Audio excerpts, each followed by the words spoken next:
நாம் மிக சிறப்பாக நம்முடைய பல்கலைக்கழகத்தின் நிறுவனர் டாக்டர் பத்மபூஷன் அழகப்பா செட்டியார் அவர்களின் 117வது பிறந்தநாள் விழாவினை மிக சிறப்பாக கொண்டாடி கொண்டிருக்கின்றோம். ஏற்கனவே நம்முடைய பதிவாளர் குறிப்பிட்டது போல இன்று காலை 5:30 மணிக்கு ஆரம்பித்த மழை 8 மணிக்கு தான் முடிந்தது. அதற்குள்ளாக நாம் எப்பொழுதுமே 6:20க்கு நம்முடைய அழகப்பர் அவர்களுடைய நினைவாக அந்த பேரணியை நடத்துவது வழக்கம். ஆனால் இன்று அந்த சரியான நேரத்தில் நடத்த முடியவில்லை. இருந்தாலும் தொடர்ச்சியாக மழை நம்முடைய அழகப்பர் அவர்களுடைய பேரன் அழகப்பா ட்ரஸ்டின் சேர்மன் நம்முடைய வைரவன் ஐயா அவர்கள் நேரம் சரியான நேரத்தில் நாம் செயல்பட வேண்டும் என்று குறிப்பிட்டார். பட் இருந்தாலும் நாங்கள் அந்த ஊர்வலத்தை மழையின் இடையிலேயே 7:30 அளவில் தொடங்கி அதன் 8:30க்கு நாங்கள் அந்த வள்ளல் அழகப்பருக்கு மரியாதை செலுத்தும் அந்த ஒரு நிகழ்வை நடத்தி முடித்தோம். இன்று நம்முடைய அழகப்பா அவர்களின் 117வது பிறந்தநாள் விழா. இதற்கு இந்த நிகழ்ச்சிக்கு சிறப்பு விருந்தினராக வருகை புரிந்திருக்கும் திரு சுந்தரமையா அவர்களே, அழகப்பருடைய பெயரன், இந்த நம்முடைய பல்கலைக்கழகத்தின் நிரந்தர ஆட்சி மன்ற குழு உறுப்பினர், அழகப்பா ட்ரஸ்டின் சேர்மன் முனைவர் வைரவன் ராமநாதன் அவர்களே, அவருடைய தவப்புதல்வி மிஸ் தேவி அவர்களே, நம்முடைய பல்கலைக்கழகத்தின் ஆட்சிக்குழு உறுப்பினர்கள் திரு வைத்தியராஜன், திரு பாலமுருகன், திரு வசீகரன் மற்றும் நம்முடைய பல்கலைக்கழகத்தின் பதிவாளர் திரு செந்தில்ராஜன், நம்முடைய controller of examination professor Jothi Basu, the Center for Distance and Online Education Director doctor Kannabiran மற்றும் பல விருந்தினர்கள் இன்று நம்மிடம் கலந்து இருக்கின்றார்கள். முக்கியமாக மேனாள் ஆட்சி மன்ற குழு உறுப்பினர்கள், நம்முடைய மேனாள் துணைவேந்தர்,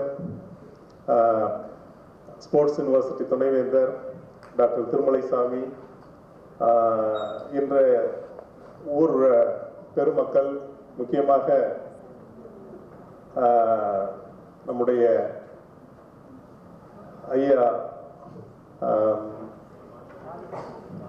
பாரி ஐயா அவர்கள் அனைவருக்கும் தெரியும்.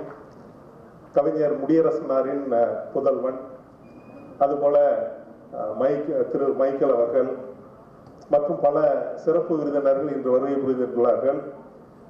அவர்களையும் நம்முடைய பல்கலைக்கழகத்தின் பேராசிரியர் பெருமக்கள், நம்முடைய நிர்வாக பிரிவின் அலுவலர் பெருமக்கள், நம்முடைய பல்கலைக்கழகத்துடன் இணைந்த நம்முடைய மாதிரி மேல்நிலைப் பள்ளியின் ஆசிரியர் பெருமக்கள், HM, அது மட்டுமல்லாமல் நம்முடைய மாணவ செல்வங்கள், உங்கள் அனைவருக்கும் என்னுடைய காலை வணக்கத்தை மீண்டும் ஒரு முறை தெரிவித்துக் கொள்கின்றேன். இன்று ஒரு மிக சிறப்பான நாள். வள்ளல் அழகப்பர் என்று நமக்கு நினைவு வரும்போது பல விஷயங்கள் வள்ளல் அழகப்பரை பற்றி கூறிக்கொண்டே செல்லலாம். அனைவருக்கும் நிறைய விஷயங்கள் நிறைய காலகட்டங்களில் அவர்களுக்கு சொல்லப்பட்டதுதான் அனைவருக்குமே தெரியும். இருந்தாலும் இன்றைக்கு சிறப்பு விருந்தினராக அழைக்கப்பட்டிருப்பவர் திரு சுந்தரமையா அவர்கள். திரு சுந்தரமையா அவர்கள் இந்த நம்மளுடைய அழகப்பா கலைக்கல்லூரியில் 1958 இருந்து 1964 வரை அந்த பியூசி, அதன் பிறகு தொடர்ச்சியாக பிகாம் இது போன்ற படிப்புகளை நம்மளுடைய பல்கலைக்கழகத்தை சார்ந்த ஆர்ட்ஸ் கல்லூரியில் படித்து, அதன் பிறகு பச்சையப்பா கல்லூரி சென்னையில் அவருடைய எம்காம் படிப்பை முடித்துவிட்டு பல இடங்களில் அவர் பேராசிரியராக பணிபுரிந்து 2008 தான் அவர் தன்னுடைய பணியை நிறைவு செய்தவர். சரியான நபர். வள்ளல் அழகப்பரை பற்றி பேசுவதற்கு அவர் சரியான நபர் என்று அழைக்கப்பட்டிருக்கின்றார். அதற்காக நான் மிக்க மகிழ்ச்சி அடைகின்றேன் பல்கலைக்கழகத்தின் துணைவேந்தர் என்ற முறையில். அதற்காக நான் நம்முடைய பதிவாளருடன் இணைந்து அவரை மீண்டும் ஒரு முறை அழகப்பா பல்கலைக்கழகத்தின் சார்பாக வரவேற்கின்றேன். நம்முடைய முனைவர் வைரவன் ஐயா அவர்கள் அனைவருக்குமே தெரியும், ஒரு மிகச்சிறந்த ஒரு நிர்வாகத்திறன் கொண்டவர். பல கல்வி நிறுவனங்களை நம்முடைய காரைக்குடியில் மிக சிறப்பாக வழிநடத்தி, இப்பொழுது அடுத்ததாக வள்ளல் அழகப்பருடைய மிகப்பெரிய கனவான மருத்துவக் கல்லூரியை நம்முடைய காரைக்குடியில் நிறுவ வேண்டும் என்பது வள்ளல் அழகப்பரின் மிகப்பெரிய கனவு. அது நிறைவு பெறாமல் போய்விட்டது. அதை இப்பொழுது அவருடைய பெயர் முனைவர் வைரவன் அவர்கள் அதை நிறைவு செய்ய உள்ளார்கள். அவர்களுக்கு என்னுடைய மனமார்ந்த வாழ்த்துக்களையும் அழகப்பா பல்கலைக்கழகத்தின் சார்பாக நன்றியினை தெரிவித்துக் கொள்கின்றேன். அடுத்ததாக அவருடைய புதல்வி தேவி அவர்கள் மிகச்சிறந்த நிர்வாகத்திறன் கொண்டவர். அவர்களை பற்றி உங்கள் அனைவருக்கும் அதிகமாக தெரியாது என்று நினைக்கின்றேன். அவங்க மிகப்பெரிய அட்வொகேட், வழக்கறிஞர். அதுவும் நம்முடைய இந்தியாவில் கிடையாது, அமெரிக்காவில் மிகச்சிறந்த ஒரு வழக்கறிஞர். அவர் இன்று தன்னுடைய தந்தையுடன் இணைந்து இந்த அழகப்பா கல்வி நிறுவனங்களை மிக திறம்பட வழிநடத்தி கொண்டிருக்கின்றார். அவர்களுக்கும் என்னுடைய நன்றியினையும் என்னுடைய வரவேற்பினையும் தெரிவித்துக் கொள்கின்றேன். மற்றவர்கள் அனைவருமே என்னுடைய பல்கலைக்கழகத்தை சார்ந்தவர்கள். அதனால் அவர்களை மீண்டும் ஒரு முறை வரவேற்க வேண்டும் என்பது அவசியம் கிடையாது. இந்த அழகப்பா செட்டியார், வள்ளல் அழகப்பர் அவர்கள் நம்முடைய பல்கலைக்கழகத்துக்கு, நம்முடைய கல்விக்கு ஆற்றிய தொண்டு என்பது யாராலுமே மறக்க முடியாத ஒன்று. இந்த வள்ளல் அழகப்பர் அவர்களால் நானும் மிகப்பெரிய பலனை அடைந்திருக்கின்றேன் என்றால் அது பொய் கிடையாது. ஏனென்றால் நான் கிட்டத்தட்ட அழகப்பர் அவர்களால் நிறுவப்பட்ட பல கல்விக்கூடங்களில் பயில்வதற்கான வாய்ப்பு எனக்கு கிடைத்தது. முக்கியமாக என்னுடைய பிஎஸ்சி முடித்துவிட்டு நான் நிறைய மீட்டிங்கில் நான் குறிப்பிட்டிருக்கேன். பிஎஸ்சி படிக்கும்போது நாங்கள் கொஞ்சம் அப்போ கொஞ்சம் அல்ட்ரா ஆக்டிவாக இருப்போம். அப்போ அங்கே என்னுடைய கல்லூரியில் அந்த கல்லூரி சம்பந்தப்பட்ட நிறைய ஆஃபீஸ் பேரர்ஸ், நிறைய விஷயங்களில் செக்ரட்டரி, அது போன்ற பல விஷயங்களில் எடுத்து செய்யும்போது சாதாரணமாக பிஎஸ்சி ஃபிசிக்ஸ் படிக்கிறவங்க எதுலையுமே ஈடுபடக்கூடாது என்ற ஒரு எண்ணம் அன்றைய காலகட்டத்தில் உண்டு. அதனால் அப்போ ஈடுபட்டதுனால நான் I was made fail in practical examination, that too in the 6th semester. 6வது அந்த செமஸ்டரில் ப்ராக்டிக்கலில், அது ஃபிசிக்ஸ் ப்ராக்டிக்கலில் ஃபெயில் செய்யப்பட்டோம் நான். அது எதற்காக என்றால் இது போன்ற ஒரு சில ஆக்டிவிட்டி. ஆனால் அதெல்லாம் பிற்காலத்தில் எனக்கு பயன்தான் கொடுத்து கொண்டிருக்கின்றது. அந்த லீடர்ஷிப் குவாலிட்டி என்பது அது ஆரம்பத்திலேயே வர வேண்டும். அதற்கான இடம் அந்த கல்லூரியில் எனக்கு கிடைத்தது. அதனால்தான் அந்த என்சிசி, என்எஸ்எஸ் மற்றும் அந்த கல்லூரியில் எலெக்டட் செக்ரட்டரி, அதுபோல் ஹாஸ்டலில் செக்ரட்டரி, டிபார்ட்மெண்ட் செக்ரட்டரி, பல விஷயங்கள் கவனம் செலுத்தினதுனால அந்த ஒரு வருடம் நான் ஃபெயில் செய்யப்பட்டேன். அதனால அந்த ஃபெயில் செய்யப்பட்ட அந்த ஒரு வருஷத்துல என்ன பண்ணலாம் அப்படின்னுட்டு யோசிக்கும் போது அந்த கல்லூரியின் முதல்வராக இருந்த அருள்மரியநாதன் என்பவர் அவர் வந்து என்னை குறிப்பிட்டது, இந்த ஒரு வருடம் உனக்கு ஏதோ நடந்து விட்டது, அதனால அந்த ஒரு வருடத்தை நீ முழுமையாக பயன்படுத்திக்கொள், நிறைய விஷயங்கள் இருக்கின்றன. ஏன்னா 1986 அப்போதான் வந்து அந்த நம்முடைய இந்தியாவுக்கு இந்த கம்ப்யூட்டர் என்ற ஒரு விஷயமே வந்து தெரிய வந்தது. அப்போதான் புதுசா பேசிக் லாங்குவேஜ், ஃபோர்ட்ரான் லாங்குவேஜ், C++, இது போன்ற லாங்குவேஜஸ் வந்தது வந்து அப்போ கிட்டத்தட்ட 1984 அந்த 85 தான். அப்போ அவர் குறிப்பிட்டது, நீ வந்து நிறைய கம்ப்யூட்டர்ஸ் படிக்கலாம், ஹிந்தி படிக்கலாம், அது மூலம் டைப்ரைட்டிங் கற்றுக்கலாம், இது போன்ற விஷயங்கள் எல்லாம் எனக்கு அறிவுரையாக சொல்லி, கல்லூரியில் எந்தவித பிரச்சனையும் நீ செய்யக்கூடாது, நீ வந்து நேராக அந்த ஒரு வருடத்தை முழுமையாக இது போன்ற விஷயங்களில் பயன்படுத்தினாய் என்றால் உனக்கு எம்எஸ்சி சீட்டு உனக்கு நான் வந்து ஃப்ரீயா செஞ்சு தரேன் அப்படின்னாரு. அப்போ எம்எஸ்சி பிசிக்ஸ் சீட்டு கிடைக்கிறதுங்கிறது இப்போ மாதிரிலாம் கிடையாது. எம்எஸ்சி பிசிக்ஸ் சீட்டுக்கு அந்த காலகட்டத்திலேயே 7500 ரூபாய் கட்டணும். அதாவது நான் கிறிஸ்டியன் ஸ்டூடெண்ட்ஸ், கிறிஸ்டியன் ஸ்டூடெண்ட்னா 5000 ரூபாய் கட்டணும். அது வந்து பில்டிங் டொனேஷன் ஃபண்ட் அப்படின்னு சொல்லுவாங்க. அப்போ எனக்கு சொல்லி அனுப்புனது, அப்போ உனக்கு எந்த வித டொனேஷனும் கிடையாது, பிரச்சனை பண்ணாமல் நீ போ, அது மட்டும் போதும், போயிட்டு நீ இந்த இது மாதிரியான விஷயங்கள்லாம் கற்றுக்கொள் அப்படின்னு சொல்லி அனுப்புனார்.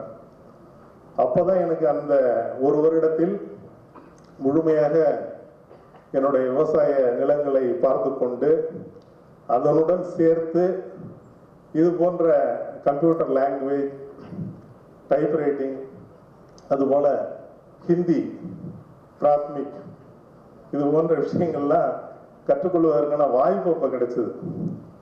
சிதம்பரத்தில் இருந்து கிட்டத்தட்ட ஒரு 7-8 கிலோமீட்டர் எங்களுடைய கிராமம். காலையில் 5:30 மணிக்கு எழுந்தோம் அப்படின்னா தொடர்ச்சியாக விவசாய வேலைகள், விவசாய நிலங்களில் போயிட்டு பார்க்கறது, ஆட்களை மேனேஜ் பண்ணுறது, இது மாதிரி விஷயங்கள்லாம் முடிச்சுட்டு ஒரு 3 மணிக்கு மதியம் உணவு அருந்தி விட்டு 3:30 மணிக்கு பஸ் ஸ்டாண்டுக்கு வந்தோம் அப்படின்னா ஒரு பஸ் பிடிச்சி கரெக்டாக 4 மணிக்கு சிதம்பரம் சென்றடைந்து அந்த 4 மணியிலிருந்து 5 மணி வரை ஒரு வகுப்பு, அதான் ஃபோர்ட்ரான் 4, அதாவது கம்ப்யூட்டர் லாங்குவேஜ். அது எங்கே படித்தேன் அப்படின்னா, எதற்காக இதெல்லாம் சொல்கிறேன் அப்படின்னா, 4 to 5 வந்து 4 to 5 வந்து ஃபோர்ட்ரான் லாங்குவேஜ், 5 to 6 வந்து பேசிக் லாங்குவேஜ். அது வந்து மாரியப்ப நகரில் டாக்டர் லக்ஷ்மணன் செட்டியார் என்பவருடைய வீட்டில் ஹோம் டியூஷன் மாதிரி. அதுக்கு பிறகு 6 மணிக்கு முடிப்பேன்.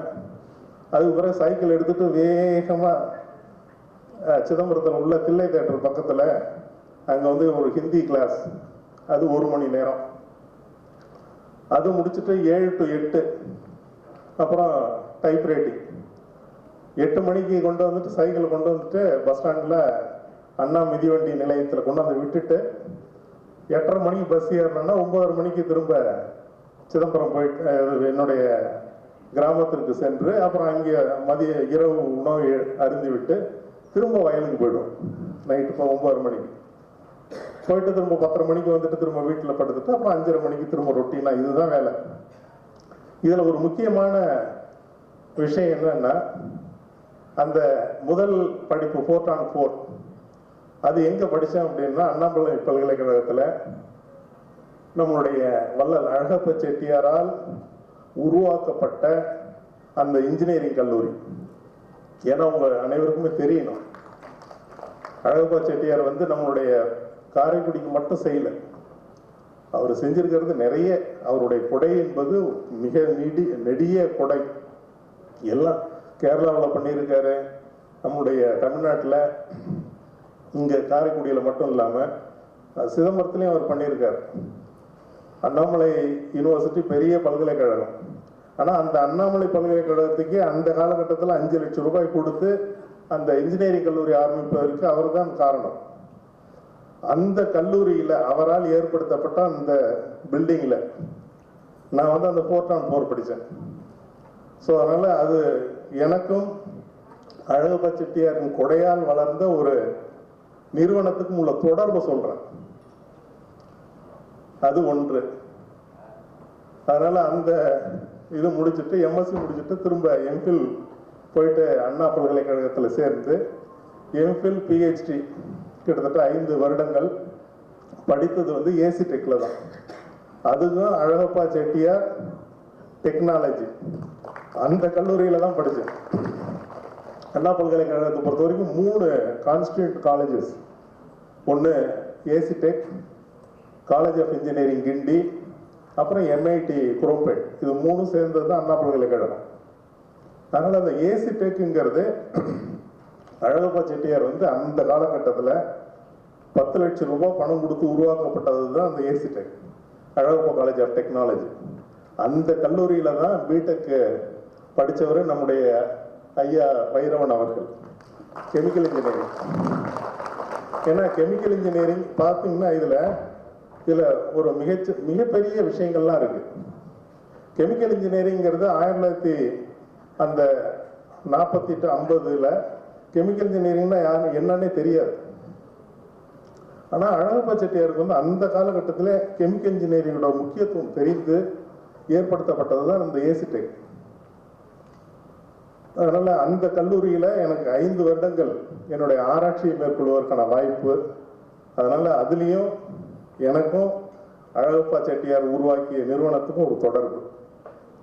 3வது, அது முடிச்சுட்டு நேராக இங்கே அழகப்பா பல்கலைக்கழகம் 1995 வந்து சேரும்போது அழகப்பா பல்கலைக்கழகத்திலேயே நான் சேர்ந்து கிட்டத்தட்ட 32 வருடங்கள் இந்த பல்கலைக்கழகத்திலேயே வேலை செய்வதற்கான வாய்ப்பு.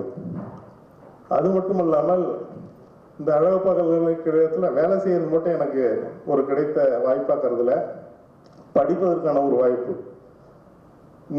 நான் அலுமினியும் கூட, அழகப்பா யூனிவர்சிட்டிக்கு அலுமினி. ஏன்னா என்னோட டாக்டர் ஆஃப் சயின்ஸ் வந்து இங்கே அழகப்பா பல்கலைக்கழகத்தில் தான் நான் பெற்றேன். அதில் டாக்டர் ஆஃப் சயின்ஸ் எனக்கு கிடைக்கப்பெற்றது ஒரு மிகப்பெரிய விஷயமாக கருதுகிறேன். ஏனென்றால் 2 ஃபாரின் எக்ஸாமினர்ஸ் போகும், ஒரு இந்தியன் எக்ஸாமினர். டிஎஸ்சி தீசிஸ் வந்து 3 எக்ஸாமினர்ஸுக்கு போகும். அதில் ஒன் ஆஃப் த எக்ஸாமினர்ஸ் வந்து நோபல் ஆரைட். அதனால் அந்த நோபல் ஆரைட்டால் ஒரு ஆய்வு செய்யப்பட்ட ஒரு தீசிஸை இந்த அழகப்பா பல்கலைக்கழகத்தின் சார்பாக பெறுவதற்கான எனக்கு வாய்ப்பு கிடைத்தது. இதே பல்கலைக்கழகத்தில் மீண்டும் பல்கலைக்கழகத்தின் துணைவேந்தராக பணிபுரிவதற்கான வாய்ப்பும் கிடைத்திருக்கின்றது. அது 3 வருஷம் இல்லை, 4 வருடம், அதுவும் எக்ஸ்ட்ரா. ஸோ அதனால் நம்ம பல்கலைக்கழகம் நம்முடைய அழகப்பா செட்டியாருக்கு உங்கள் எல்லாரை விட அதிகமாக நன்றி கூற கடமைப்பட்டிருப்போம் நாம் தான். இது நம்மளுடைய பல்கலைக்கழகத்தை பொறுத்தவரை அழகப்பர் அவர்களுடைய கனவு என்பது ஏழை எளிய மக்களுக்கு, ஏழை எளிய மாணவர்களுக்கு கல்வி கொடுக்க வேண்டும் என்பதுதான் அவருடைய மிகப்பெரிய கனவு. அந்த கனவை நம்மளுடைய பல்கலைக்கழகம் சரியாக பயன்படுத்தி சரியாக செயல்படுத்தி கொண்டிருக்கின்றது. இன்னைக்கு அழகப்பா பல்கலைக்கழகத்தில் நம்மளுடைய மாணவர்கள் எண்ணிக்கை மட்டும் distance, collaborative, regular mode, affiliated colleges இதெல்லாம் சேர்த்திங்கன்னா கிட்டத்தட்ட 1.5 லட்சம் மாணவர்கள். 1.5 லட்சம் மாணவர்கள் வந்து ஒரு வருடங்களுக்கு நம்ம பல்கலைக்கழகத்தில் படிக்கிறாங்கன்னா மிகப்பெரிய சிறப்பு. இந்த பல்கலைக்கழகத்துக்கு A++ என்ற தகுதியும் அழகப்பா பல்கலைக்கழகத்துக்கு கிடைத்திருக்கின்றது. A++ பெற்ற ஒரே டூயல் மோட் யூனிவர்சிட்டி அழகப்பா பல்கலைக்கழகம் தான். அதனால அழகப்பா பல்கலைக்கழகத்துக்கு பல விருதுகளும் கிடைத்து கொண்டே இருக்கின்றது. இப்போ கூட ரீசெண்டாக green champion award government of Tamil Nadu வந்து நம்ம பல்கலைக்கழகத்தை தான் சூஸ் பண்ணிருக்காங்க. சென்ட்ரல் கவர்மெண்ட்லேருந்து நான் இப்போ இது வரைக்கும் 4 அவார்டு, 4 DRR அவார்டு, அதே மாதிரி RTA அவார்டு, பல அவார்டுகள். முக்கியமாக வந்து நம்மளுடைய கேம்பஸ் வந்து கிரீன் கேம்பஸாக இருப்பதனால் இது போன்ற அவார்டுகள், விருதுகள் நம்ம பல்கலைக்கழகத்துக்கு கிடைத்து கொண்டிருக்கின்றது. இது எல்லாம் எதற்காக நான் சொல்கிறேன் என்றால், இது வந்து ஒரு புனிதமான இடம், ஒரு ஆசீர்வதிக்கப்பட்ட இடம். ஏனென்றால் இதை விட திறமையான ஒரு இடம்லாம் இருக்காங்க. பட் அவங்களுக்கெல்லாம் கிடைக்காத ஒரு வாய்ப்பு நம்மளுடைய பல்கலைக்கழகத்துக்கும் நம்மளுடைய பல்கலைக்கழக பேராசிரியர் பெருமக்களுக்கும் ஆசிரியர்களா அலுவலர்களுக்கும் கிடைக்கின்றது என்றால் அது வந்து அழகப்பருடைய ஆசிதான். கடவுள் இருக்காரா இல்லையாங்கிறதுலாம் எனக்குலாம் தெரியாது. ஆனா கண்டிப்பா வந்து அழகப்பருடைய அவருடைய ஆசீர்வாதம், அவருடைய என்ன சொல்றது, கண்டிப்பா அவருடைய இது பிரசன்ஸ் வந்து இங்க இருக்கு. அதனால இது ஒரு மிகச்சிறந்த ஒரு நிகழ்ச்சி. நம்மளுடைய பல்கலைக்கழகத்தை இப்பொழுது அவருடைய கனவு என்பது மாணவர்களுக்கு சரியான கல்வி கொடுக்கப்பட வேண்டும், சரியான ஆராய்ச்சிகள் மேற்கொள்ளப்பட வேண்டும் என்பது. நம்மளுடைய பல்கலைக்கழகத்தை பொறுத்தவரை நேற்று கூட நான் ஒரு டேட்டா எடுத்துக்கிட்டு இருந்தேன். அதில் கிட்டத்தட்ட 12 ப்ராஜெக்ட்ஸ் நம்ம பல்கலைக்கழகத்துக்கு கிடைச்சிருக்கு. அதாவது இண்டஸ்ட்ரி, அதே மாதிரி வெளிநாடோட உள்ள தொடர்பு, பைலேட்டரல் ப்ராஜெக்ட்ஸ். இது கிட்டத்தட்ட இந்த ஒரு 3-4 வருடங்களுக்குள்ளாக 8 கோடி ரூபாய்க்கு நம்ம பல்கலைக்கழகத்துக்கு அந்த நிதி கிடைத்திருக்கின்றது. அது ஒரு மிகச்சிறந்த ஒரு விஷயம். ஏனென்றால் எந்த பல்கலைக்கழகத்துக்கும் இது மாதிரியான வாய்ப்பெல்லாம் கிடைக்கல. அதில் உண்மையிலேயே நாம் மகிழ்ச்சி அடைய வேண்டிய ஒரு விஷயம். அதுபோல நம்மளுடைய பல்கலைக்கழகத்தை, அழகப்பருடைய கனவு என்னன்னா, பல்கலைக்கழகத்தை அவரால் ஏற்படுத்தப்பட்ட இந்த நிறுவனங்கள் அனைத்துமே செழுமையாக வளர வேண்டும். அது மட்டுமல்லாமல் பசுமை வளாகமாக இருக்க வேண்டும். அது ஒரு முக்கியமான ஒரு விஷயம். அதனால தான் நம்மளுடைய பல்கலைக்கழகத்தில் எங்களுக்கு கிடைத்த வாய்ப்பெல்லாம் பயன்படுத்தி இப்போ சும்மா நிறைய பேர்லேண்ட்லாம் இருந்தது. அதை எல்லாத்தையுமே நம்ம வந்து இப்போ கன்வெர்ட் பண்ணிட்டு இருக்கோம் கம்ப்ளீட்டாக. எல்லாமே பயனுள்ள மரங்கள். ஏன்னா மரம் நடுறதுங்கிறது சும்மா மேலோட்டமாக பார்க்கும்போது அதில் என்ன இருக்குது அப்படின்னு தான் கேட்பாங்க. ஆனால் மரம் நடுதல் என்பது அவசியம். மரத்தை வளர்த்தெடுப்பது என்பது மிக மிக அவசியம். இன்னைக்கு பார்த்தீங்க அப்படின்னா நமக்கு வந்து சேரும் அனைத்து நோய்களுக்கும் காரணம் நம்முடைய சுற்றுச்சூழலை சரியாக பராமரிக்காததான் முக்கிய காரணம். சுற்றுச்சூழல் பராமரிப்பு சரியாக இல்லை என்றால் நம்ம கேள்விப்படாத வியாதிகள் எல்லாம் வந்து சேரும். இன்னைக்கு புற்றுநோய்ங்கிறது சர்வசாதாரணமான ஒரு விஷயமா போயிடுச்சு. டயபெட்டிஸ்ங்கிறது சர்வசாதாரணமான ஒரு விஷயமா போயிடுச்சு. இதுக்கெல்லாம் அடிப்படை காரணம் என்னன்னா, நம்ம வந்து நீர் மேலாண்மை கிடையாது. அந்த அடிப்படை விஷயம் என்பது நிறைய பேருக்கு சுத்தமா இல்லை. நீர் மேலாண்மை இல்லை, மண் வளத்தை பாதுகாக்க வேண்டும் என்ற ஒரு விஷயம் தெரிவது இல்லை, காற்று மாசை தடுக்க வேண்டும் என்ற ஒரு விஷயம் தெரிவது இல்லை. ஆனா நம்ம வந்து we have been gifted. நம்ம காரைக்குடியை பொறுத்த வரைக்கும் அந்த ஏர் பொல்யூஷன் இண்டெக்ஸ், அந்த பொல்யூஷன் இண்டெக்ஸை பொறுத்தீங்கன்னா பார்த்தீர்கள் என்றால் மிக குறைவான அளவு. சென்னை வந்து நம்மளை விட கிட்டத்தட்ட ஒரு 50 மடங்கு அதிகம். சென்னையை விட ஒரு 100 மடங்கு அதிகம் வந்து டெல்லியெல்லாம் எப்படி இருக்காங்கன்னே தெரியல. ஆனால் நம்ம காரைக்குடி வந்து உண்மையிலேயே நம்ம கொடுத்து வைத்தவர்கள். ஒரு நல்ல இயற்கை சூழ்நிலை. ஆனால் அந்த இயற்கை சூழலை கண்டிப்பாக பாதுகாக்கப்பட வேண்டும் என்பதற்காக தான் கடந்த 3 வருடங்களாக கிட்டத்தட்ட ஒரு 13,000 மரங்கள் நடவு செய்யப்பட்டுள்ளன. அது ட்ரிப் இரிகேஷன்ல. அதனால இன்னைக்கு காலையில் நம்ம ஃபவுண்டர்ஸ் டே இதில் ப்ரொசஷன் வந்து அஃபெக்ட் ஆகும்னு ஒரு பக்கம் மன வருத்தம் இருந்தாலும், அதை விட மகிழ்ச்சி என்னன்னா மழை. அந்த மழை பெய்தது, மழையை வந்து இன்னும் தொடரட்டும் அப்படின்ட்டு தான் நினைச்சிட்டு இருந்தோம். சரி, ப்ரொசஷன் மழையில கூட நடந்து போய்க்கலாம், பட் அதே நேரத்தில் மழை நிற்கக்கூடாது என்று உண்மையிலே நாங்கள் நேற்றுலாம் இதே வேண்டுதல் தான். ஏனென்றால் அவ்வளவு மரங்களும், உங்களுக்கு ஒரு சில விஷயங்கள்லாம் தெரியாது. ஏன்னா எனக்கு நல்லா தெரியும், நான் விவசாயம் செய்தவன், எனக்கு விவசாயி, எனக்கு நல்லாவே தெரியும். ஒரு பயிருக்கு, நெற்பயிருக்கு 3 வகையில் நம்ம தண்ணியை கொடுக்கலாம். 3 வகையில் கொடுக்கலாம். ஒன்று கிரவுண்ட் வாட்டரை உறிஞ்சி கொடுக்கலாம். 2வது ஏரியிலிருந்து வாய்க்கால் மூலயமாக தண்ணியை கொண்டாந்து பாய்ச்சலாம். 3வது மழை நீர். இது 3 தான்.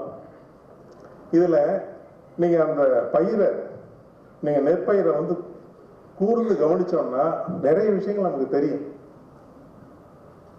எனக்கு நல்லா தெரியும்.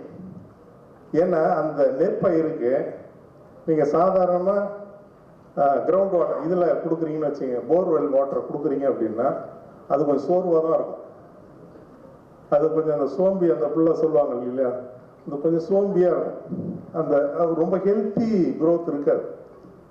அதே நேரத்தில் அடுத்தது அந்த வாய்க்கால் நீர் கொடுக்குறீங்கன்னா அது இன்னும் கொஞ்சம் செழுமையாக இருக்கும். நீங்கள் பார்த்தீங்கன்னா தெரியும்.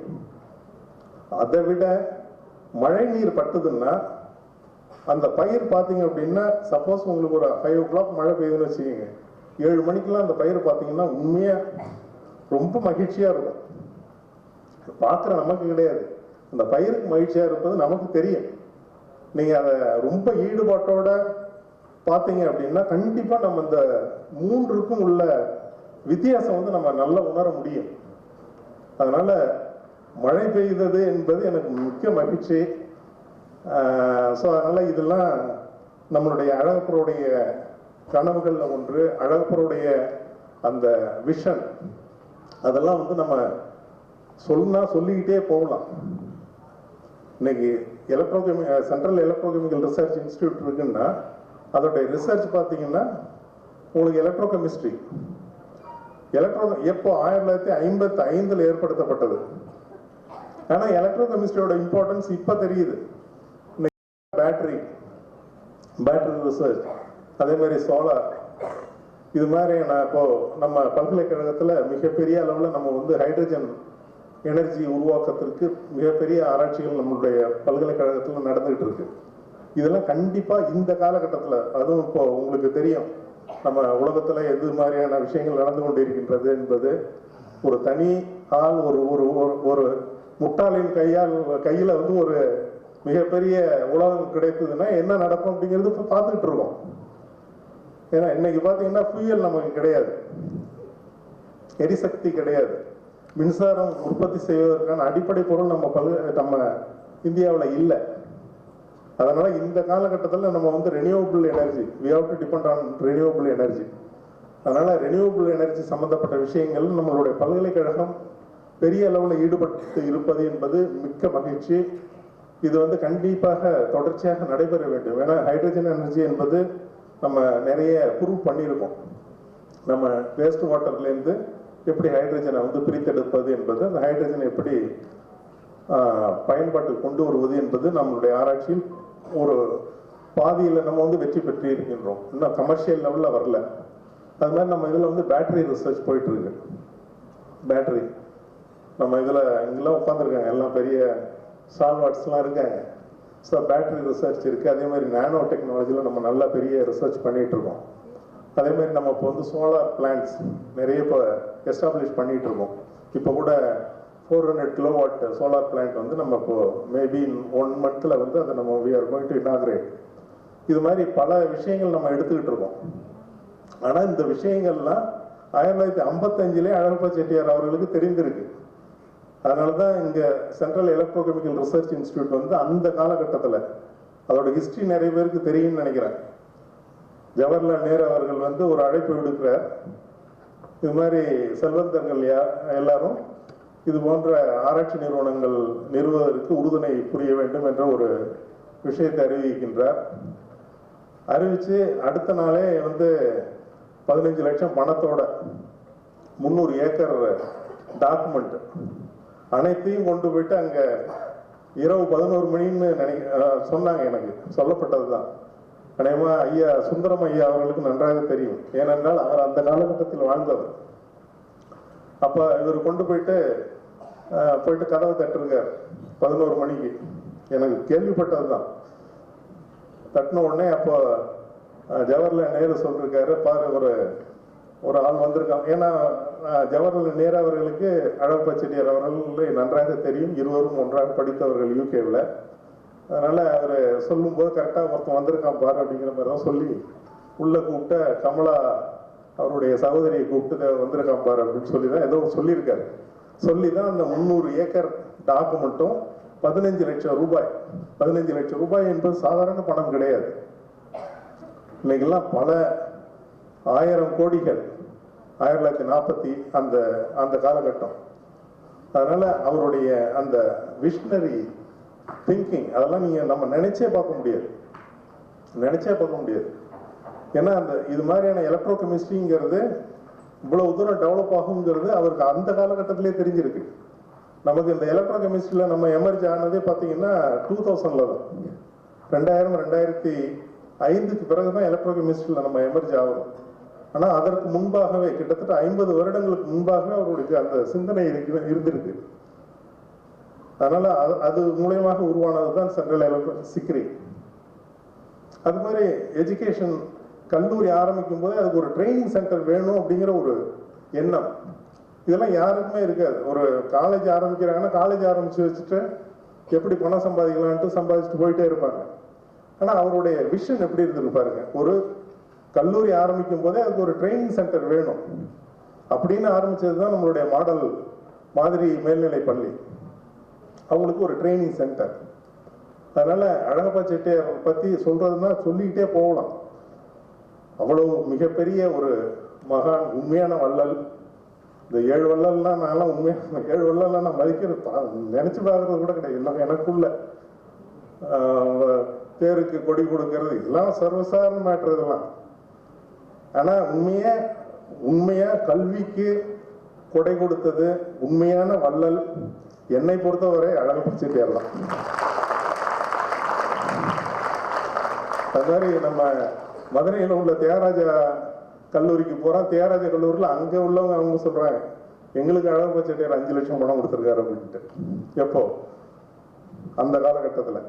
ஸோ அதனால சொல்லிக்கொண்டே செல்லலாம். இன்றைக்கு மிக சரியான நபர்கள் இன்று சிறப்பு விருந்தினராக அழைக்கப்பட்டிருக்கின்றார்கள். அவர்கள் அனைவருக்கும் என்னுடைய மனமார்ந்த நன்றியினையும், இந்த ஃபவுண்டர்ஸ் டே மிக சிறப்பாக நடைபெறுவதற்கு பல கமிட்டிகள் நம்ம பல்கலைக்கழகத்தில் கமிட்டி போட்டு கிட்டத்தட்ட 2-3 மீட்டிங்ல நடத்தி தான் இந்த விழாவை நாம் நடத்தி கொண்டிருக்கின்றோம். அதனால அந்த பல்கலைக்கழக நிர்வாக